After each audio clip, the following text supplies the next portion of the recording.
Hi friends, it's Sarah from Ruffles and Rainboots.com, and I'm here with the easiest wall hanging of a thrift store sweater. If you'd like to make it with me, you can stick around. I don't know why that video is so dark. It's not that dark. I'll show you. Boop! Exactly what it looks like. Okay, so this is a simple set of materials. This is a thrift store sweater. This is an embroidery hoop with a piece of fabric. You can buy these pre-made or you can make them yourself. You can do this any size. I'm going to use this one. I'm also going to use, in addition to that, I'm using a brown fur and I'm using an egg. I know it's a half egg, but trust me. To cut the fur, I'm using an X-Acto knife and some scissors for the sweater. Now, this sweater has been featured on this channel, extremely popular project with that pudgy little gnome and this wine bottle cover. Both of these projects are on the channel. I will link them below. Okay, so I made a triangle. That's all this is. I just rounded off a triangle that was about the right size for this. And you can see I just folded a piece of paper in half. I cut a triangle. Doesn't have to be exact. Just has to be sized to your embroidery hoop. It can be as big or as small. You can actually also do this with the Dollar Tree 11-inch rounds, the little wood rounds, like anything that's circular in nature, we're going to do it. So all I'm going to do is pin this. Now, the reason I love this sweater is because there's a ton of different weaves on this sweater. And so each of these projects looks unique, even though I'm keeping all of the items the same color scheme. So I'm going to pin on the actual sized triangle that I want the finished product to be. And then I'm just going to cut, listen, is it about a 1/2 inch seam allowance? About-ish. I'm going to speed that part up. So here you can see that side is not an inch or 1/2 inch, but who's counting? Because we don't have to be exact here. We're just having a crafting session to have fun and relax. Okay, so I'm just going to trim this part up just a little bit. I don't need all that extra fabric. All right, that's it. Look, we're going to flop that over. So I'm going to leave one area pinned.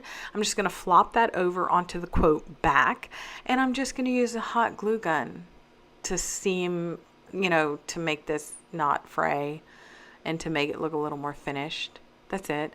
For those of you new here, that is a SureBonder detail tip glue gun. I am not paid to tell you about them. I have only partnered with one brand in 9 years with this website, and it's not SureBonder. In case you are looking for a laser, it's lasers. But you can see all I'm doing is just matching the shape of the triangle, getting mostly glue on my table, and I'm just going to hem it this way. That's it.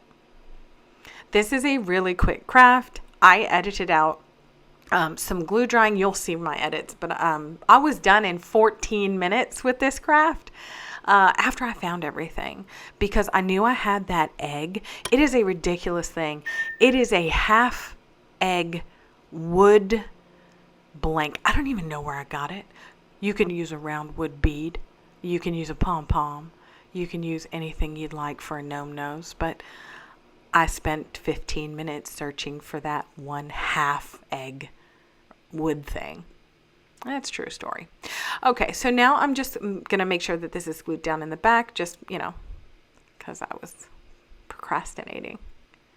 Okay, now the hat is done. Like, you're done. Next up, I'm going to add on a little bead detail. And the reason, you don't have to do this, but the reason I added the little bead detail is because I'm going to share all of these at the end of this series. And all of them have some kind of natural wood bead detail. There's a wreath on one. There's a very similar idea on the pudgy gnome. It's super easy to do. If you like a farmhouse or very neutral, natural look, this, not the colors, but just this little add-on with the wood beads and some twine gives it that look. Wow, I kind of went fumbly mumbly on that, didn't I? So in order to make sure I can get the beads through, I just add a little bit of masking tape to the end of a pretty thick piece of twine, which is why I had to add that masking tape. And it just helps to thread them through. I'm just going to tie off each of these ends. And the reason I'm tying off both of them is because even though it'll be under, sometimes they can slip out if you don't have a knot. So here's going to be one knot. We're just going to cut right underneath that knot. If you're super paranoid, or if you sell, maybe add some hot glue. I'm also going to add a knot on the top, leaving a bit for it to dangle down. And that is because when we assemble it, I want that knot to catch. We're going to glue that knot in particular. Okay, so yeah, now we're ready to assemble. Did I mention this is a really quick project? So my little hoop came with that piece of thread or twine. We're going to get rid of it. So now I'm just going to pop this into place. I'm actually going to pop that behind there before I do any stuffing or anything. Speaking of stuffing, that is optional. But look at this thing is huge. It's like 2.5 inches, and it's an egg, which it's actually going to go upside down because I don't like that flat part. But anyway, you just decide where you want your little nose to go. You can use a dowel cap. You can use a big wood bead. You can use a half round, whatever. I'm going to add a little stuffing to mine, but you do not need it, especially if you're not using a massive nose. Just saying. So I'm going to add a little, I don't know why I'm out of frame. I apologize. I'm actually going to go up with this, a little glue right on the back of that fabric. And then I'm going to just glue this part down. Yeah, that was me just adding glue all over my fingernail, by the way. Missed the gnome hat entirely. You can see it right there. All right, let's get that off. And then now we're just going to build the rest of it. And again, I'm only going to do this on one side because I need to be able to lift this up to A, add the stuffing, and B, add the beard.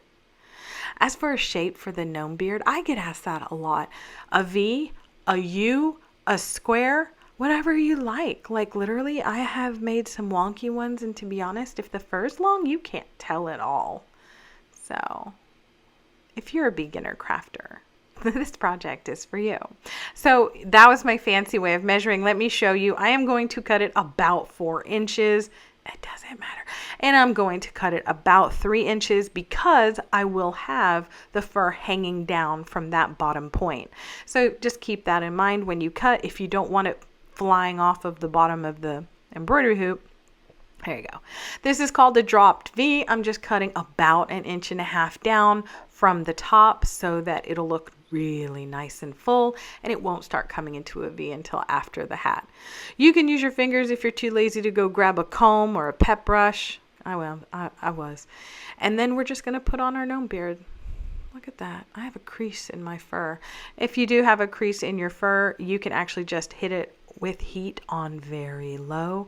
If you are using a heat gun, which is insanely hot even on low, go about 12 inches away and then brush it out. It's just plastic. Just don't get too close. It will melt. It will fray. You can also use a hairdryer. I'm going to add an obscene amount of hot glue to this, staying away from the edges. And there we go. See, nope. Yeah. This is me deciding real time what I wanted to do. I'm just trying to line it up with the center of the hat. There you go. And then I'm going to pop it down like right about there. There we go. Now we can actually glue the rest of the beard down. Try not to get any glue in the faux fur, but you know, no one's perfect. We can cut it off later. Plus, if you brush it out, it covers a lot of sins.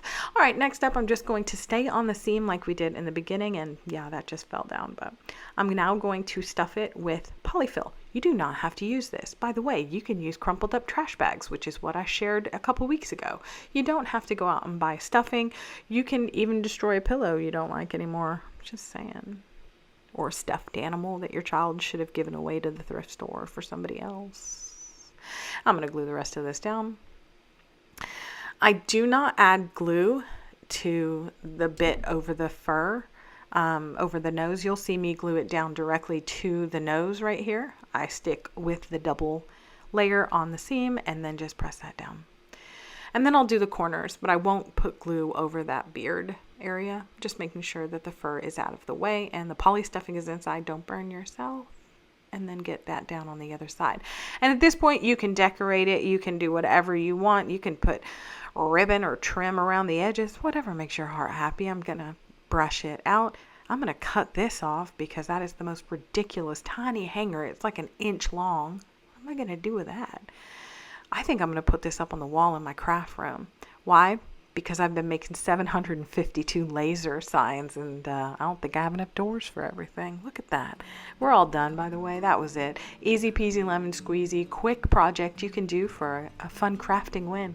As always, thanks for being here. Please like this video, please share this video, and subscribe for more crafty fun. Thanks for watching.